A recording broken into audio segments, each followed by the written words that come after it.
તમારી લાઈફમાં આવેલી હરેક વ્યક્તિ આપણને કંઈક શીખવવા માટે આવી છે. આવું માત્ર માનીને ચાલવાનું છે. લાઈફ ખૂબ જ સિમ્પલ થઈ જશે.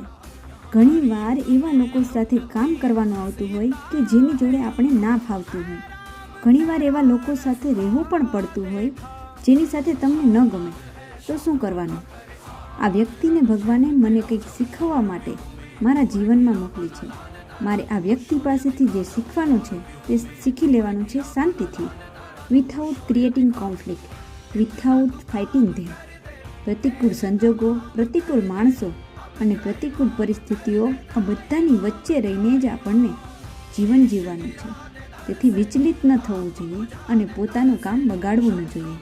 જ્યારે પણ એવું લાગે કે આ વ્યક્તિ મને નથી ગમતી કે કોઈ વ્યક્તિનો સ્વભાવ મને નથી ગમતો, ત્યારે એવું માનો કે તે વ્યક્તિ તમને કંઈક શીખવવા માટે આવ્યો છે અને મારે વસ્તુ શીખીને તેનાથી અલગ થઈ જવાનું.